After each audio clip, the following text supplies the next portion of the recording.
Superstar coaching का new video. दोस्तों आज की इस वीडियो में हम लोग जानेंगे कि आप किसी भी एग्ज़ाम में अच्छे नंबर कैसे ला सकते हैं, तो क्या टेक्निक होता है जब किसी भी एग्ज़ाम में अच्छे नंबर से पास हो सकते हैं।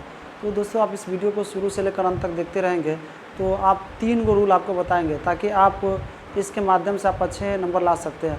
तो 3 रूल क्या है, चलिए दोस्तों हम लोग समझते हैं। सबसे पहले है दोस्तों कि एक ट्रिक है, याद रखिएगा आप किसी भी एग्ज़ाम में अच्छे नंबर लाने के लिए ट्रिक क्या है, LRP।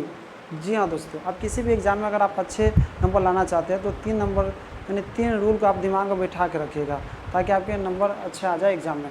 सबसे बड़ी बात यह है कि दोस्तों L4 होता है लर्निंग, यानी कि लर्निंग का मतलब होता है कि आप रोज़ कुछ ना कुछ नया सीखना। आप सीखते रहेंगे, सीखेंगे तभी कुछ आप अच्छा एग्ज़ाम में करेंगे।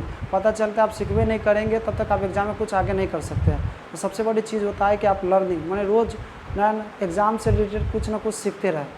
दूसरा होता है दोस्तों R4 होता है रिवीजन। आप जो सीखे हैं उसका रिवीजन करना बहुत ही ज़रूरी होता है। कितने स्टूडेंट लर्निंग यानी सीखते तो है लेकिन रिवीजन नहीं करते, फिर भी आपका रिजल्ट नहीं अच्छा हो पाएगा। और P4 होता है प्रैक्टिस का मतलब होता है रोज़ अभ्यास करें। ठीक है दोस्तों, अब जैसे रिवीजन और प्रैक्टिस में अंतर होता है। जैसे कि आज कुछ आप नया सीख लिया, फिर उसका क्या कर लिया, रिवीजन कर लिया, और आपको लिख कर प्रैक्टिस करना है कि आप उस चीज़ को मुंजवानी लिख सकते हैं कि नहीं, कितना आपको याद है, तो उसी को बोलते हैं प्रैक्टिस। और रिवीजन माना होता है इसको पलट कर देखना बार बार, तो इसको होता है रिवीजन।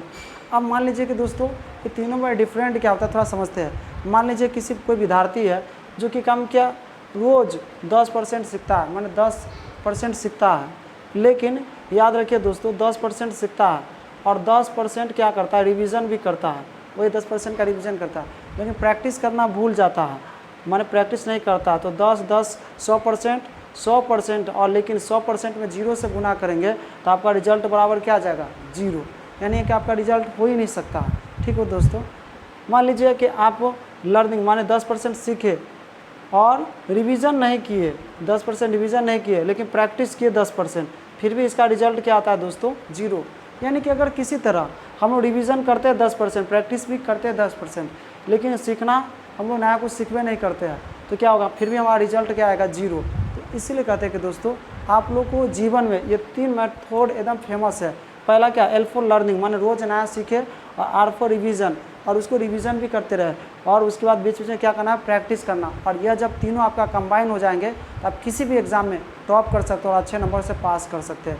तो ये ज़रूरी है दोस्तों, ये 3 नियम को अपने माइंड में बैठा लीजिए, LRP। और उम्मीद करता हूँ दोस्तों कि यह वीडियो आपको समझ में आया होंगे। फिर मिलेंगे इसी तरह वीडियो के साथ, तब तक के लिए जय हिंद दोस्तों।